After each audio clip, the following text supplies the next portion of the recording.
नमस्कार दोस्तों, आप सभी का स्वागत है हमारे YouTube channel plant breeding with Yash Pansuriya में। तो दोस्तों, आज हम बात करने वाले हैं center of origin and law of homologous series of variation के बारे में। तो दोस्तों, मैंने इस वीडियो की पीडीएफ हमारे टेलीग्राम ग्रुप एग्री वॉरियर्स में डाल दी है। तो दोस्तों, अभी तक आपने इस ग्रुप को ज्वाइन नहीं किया है तो मैंने इस वीडियो के डिस्क्रिप्शन में इस टेलीग्राम ग्रुप की लिंक दी गई है, तो प्लीज दोस्तों आप उसको ज्वाइन कर लीजिए। तो चलिए दोस्तों, हम बात करते हैं सेंटर ऑफ ओरिजिन के बारे में। तो दोस्तों, सेंटर ऑफ ओरिजिन का कंसेप्ट दिया था 1926 में एनआई वेविलो ने। उसने क्या कहा था कि crop plants are evolve from the wild species in the area they showing a greater diversity, it's term as a primary centre of the origin. जो हमारे क्रॉप प्लांट है वो क्या है कि जो वाइल्ड स्पीसीज थी उसमें से उसका डोमेस्टिकेशन हुआ है, और जो भी एरिया कि वहां पे जो ग्रेटर डाइवर्सिटी हमें को देखने को मिलती है तो हमें उसको क्या कहते हैं कि primary centre of the origin. बाद में क्या होता है कि जो हमारे क्रॉप प्लांट है वो मूव करते हैं due to human activity, and those area they show considerability diversity although that they are do not originate there, it's known as a secondary center of the origin। कि जो crop plant कि वो वहां origin नहीं हुए और वहां पे ज्यादा से ज्यादा डाइवर्सिटी हमें देखने को मिलती है तो हम उसको क्या बोलेंगे कि secondary centre of origin. And this concept of center of origin given by Vavilov based on their study of vast collection of the plant at Institute of Plant Industry at Leningrad। तो दोस्तों, अब हम बात करते हैं law of homologous series of variation के बारे में। तो ये लॉ दिया था law of homologous series of variation N I Vavilov. उसने क्या कहा था कि the character found in one species also occur in two related species, it is known as a law of homologous series in variation।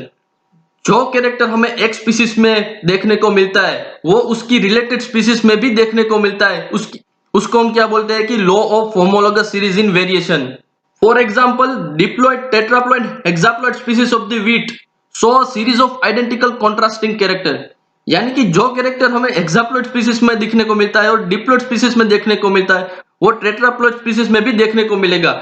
Second example is the genus secale, यानी कि secale cereal rye, it's duplicate the variation found in the genus of Triticum.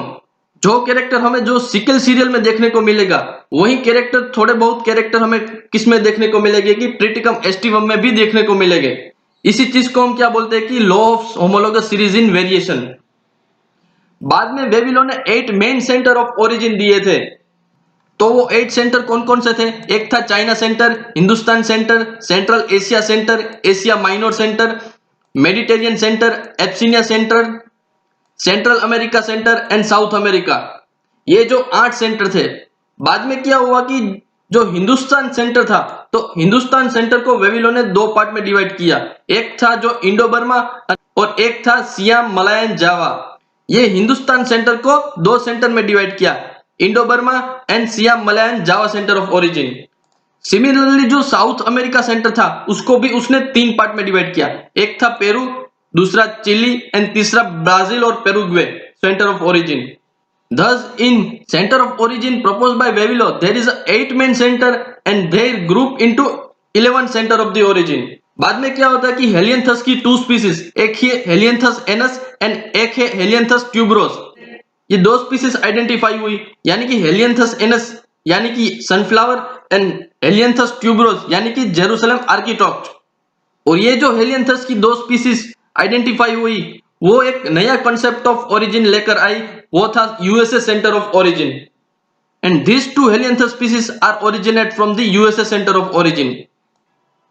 ये photo BD Singh की है जिनमें दिया गया कि different crop दिए गए हैं और डिफरेंट सेंटर ऑफ ओरिजिन दिए गए। तो सबसे पहले दोस्तों हम देखते हैं कि चाइना सेंटर ऑफ ओरिजिन। तो चाइना सेंटर ऑफ ओरिजिन में से कौन कौन से क्रॉप ओरिजिन हुए थे? तो एक था सोयाबीन, एक था रेडिस और दूसरे इंपोर्टेंट क्रॉप थे कि ऑरेंज एंड चाइनीज टी और buckwheat. It is also originate from the China center of origin. बाद में हम देखते हैं कि Hindustan center of origin. Hindustan center of origin are divided into 2 sub center, one is a Indo Burma and second is a Siam Malayan Java. तो उसमें से कौन कौन से क्रॉप ओरिजिन हुए थे? तो उसमें से हमें हिंदुस्तान सेंटर में से काफी सारे क्रॉप ओरिजिन देखने को मिलेंगे। Rice, pigeon pea, chickpea, cowpea, mungbean, brinjal, cucumber, radish, gossypium में गोसिपियम आर्बोरियम की स्पीसीज और काफी सारे क्रॉप है कि वो हिंदुस्तान सेंटर में से ओरिजिन हुए थे।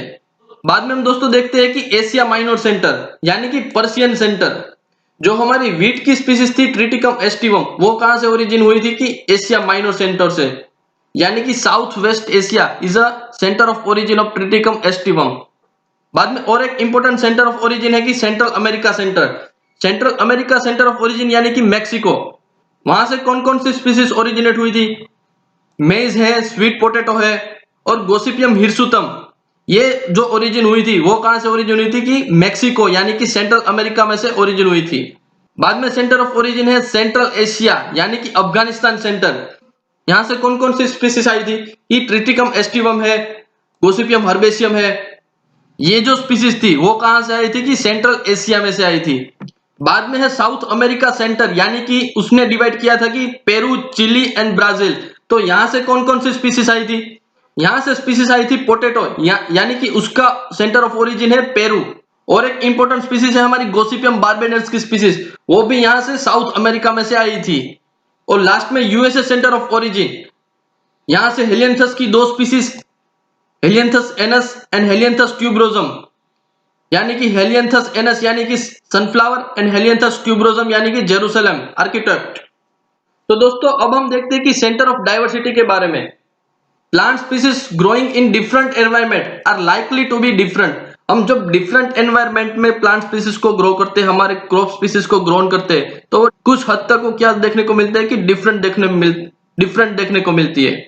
The plant species show greater variation in region with the varied climatic and agroecological condition।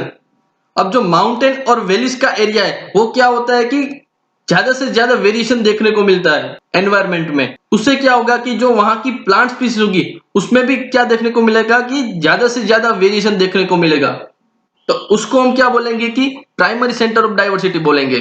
बाद में क्या होगा कि जो ये प्राइमरी सेंटर ऑफ डाइवर्सिटी में स्पीसीज है वो क्या होगा कि एक जगह से दूसरी जगह जाएंगे, यानी कि वो शिफ्ट हो गए into an area which having a greater ecological diversity than where they exist before, and this process have given rise to the secondary center of diversity of plant। अब Zevin and Zhukovsky ने in 1965 12 mega gene centre of crop diversity दिए थे।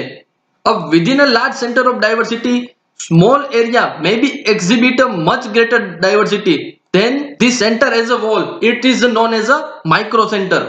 अब large centre of diversity में कुछ area ऐसे भी होंगे कि जहां मैक्सिमम डाइवर्सिटी हमें देखने को मिलेगी, तो हम उसको क्या बोलेंगे कि माइक्रो सेंटर।